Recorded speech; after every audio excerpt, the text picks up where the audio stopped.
Alhamdulillahirabbil alamin wassalatu wassalamu ala asyrafil anbiya'i wal mursalin nabiyyina Muhammad wa ala alihi wa sahbihi wat tabi'in wa man tabi'ahum bi ihsanin ila yaumiddin.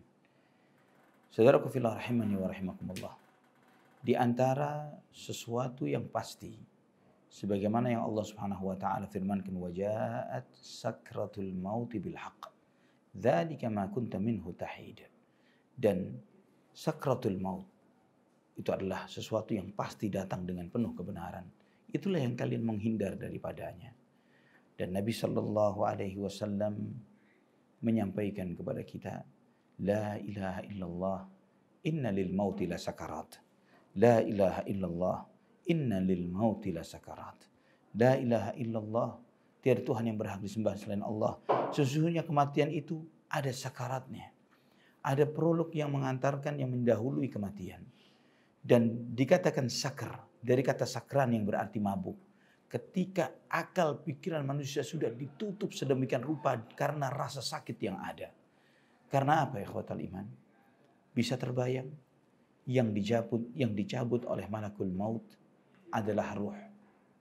Ruh ini sudah melekat dengan jasad kita sejak kita berada di dalam rahim ibu kita. Sudah melekat di jasad kita sejak kita ada di rahim ibu kita. Sedangkan gigi yang tumbuh setelah kita terlahir di muka bumi. Pernah terbayang bagaimana rasanya gigi kita dicabut tanpa bius? Tidak akan ada seorang pun yang kuat menghadapi ujian ini. Gigi yang dicabut tanpa bius. Namun yang dicabut ketika sakaratul maut adalah ruh yang menempel dengan seluruh sel yang ada di dalam tubuh kita.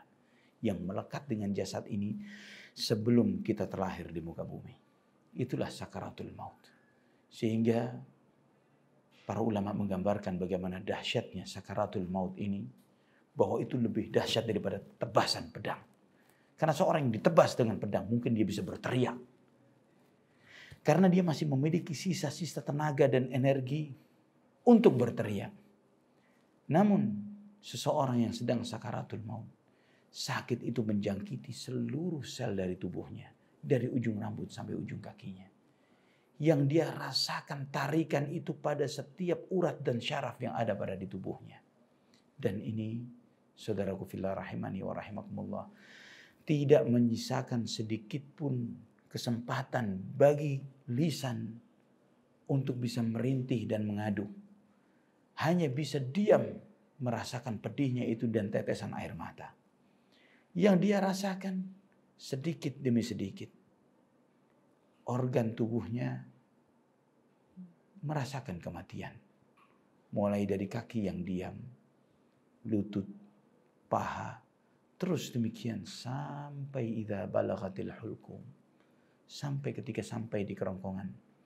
Oleh karena itulah di saat itu dia sudah tidak ada lagi kesempatan untuk bertaubat.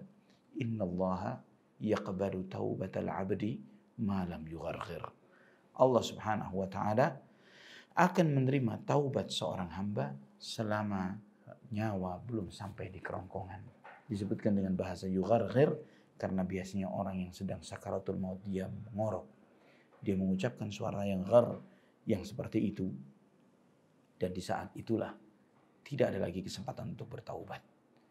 Ikhwatal iman, ini kenyataan yang dihadapi oleh setiap yang hidup. Dan hanya sedikit manusia yang diberikan keringanan oleh Allah Subhanahu wa taala. Di antaranya adalah para syuhada yang mati di jalan Allah Subhanahu wa taala. Mereka tidak merasakan sakaratul maut. Karena Nabi SAW telah menyebutkan kafa bibariqatis suyufi ala ru'usihim fitnah. Cukuplah kilatan pedang atau mungkin desingan peluru di atas kepala mereka sebagai ujian akan kebenaran iman mereka. Ikhwatal iman rahimani wa rahimakumullah.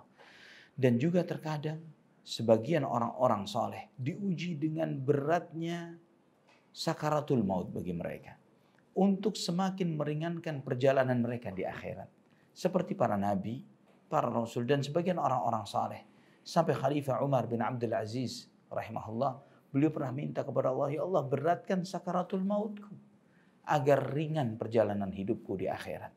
Dan ikhwatal iman rahimani wa rahimakumullah, Namun berat ini bagi orang-orang beriman adalah hari yang terakhir dia merasakan kenyataan yang berat di kehidupan dunia. Maka Fatimah radhiyallahu anha ketika melihat bagaimana beratnya sakaratul maut pada diri Nabi kita Muhammad sallallahu alaihi wasallam, manusia yang terbaik, beliau sampai mengatakan, wa karba abah, betapa beratnya keadaanmu wahai ayahku. Namun apa jawaban Rasulullah sallallahu alaihi wasallam? Laisa ala abika karbun ba'dal yaum. Setelah hari ini ayahmu tidak akan pernah merasakan kesusahan lagi. Dan ikhwatal iman rahimani wa rahimakumullah, Aisyah radhiyallahu anha menceritakan bagaimana Rasulullah sallallahu alaihi wasallam di akhir hayatnya beliau berada di pangkuanku. Nabi sallallahu alaihi wasallam ada di pangkuanku, di antara dada dan daguku. Dan Nabi sallallahu alaihi wasallam melihat kepada saudaraku yang sedang membawa siwak, dan kemudian Aisyah mengetahui bahwa Rasulullah SAW sangat menyukai siwak.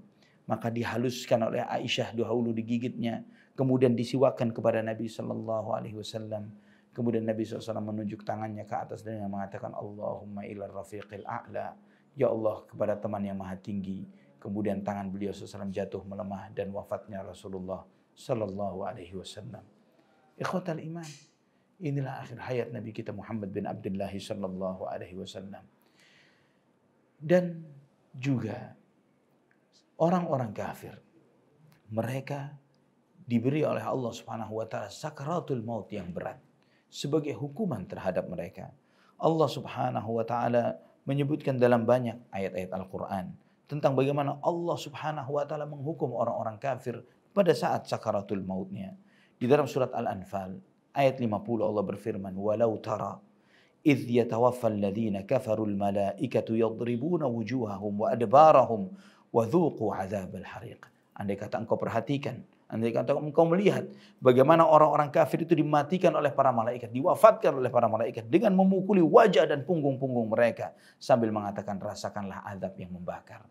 Di sini ada dua pilihan ketika seseorang menghadapi sakaratul maut. Sebagai orang yang beriman, yang mereka akan merasakan akhir penderitaan dari penderitaan mereka di kehidupan dunia. Setelah itu mereka menyelesaikan segala kepenatan kehidupan dunia dengan kehidupan akhirat yang mereka jalani dengan penuh kenikmatan yang abadi kekal di dalamnya. Atau yang kedua, itulah awalan penderitaan yang tidak ada putus-putusnya baginya. Sakaratul maut, awal penderitaan yang paling pedih yang dia rasakan di kehidupan dunia, namun bukanlah yang paling pedih. Hari pertama, malam pertama di alam barzakh adalah penderitaan permulaan baginya yang abadi selama-lamanya, yang akan bersambung dengan azab api neraka. Wal'iyadzu billah. Aqulu qouli hadza wassalamu alaikum warahmatullahi wabarakatuh.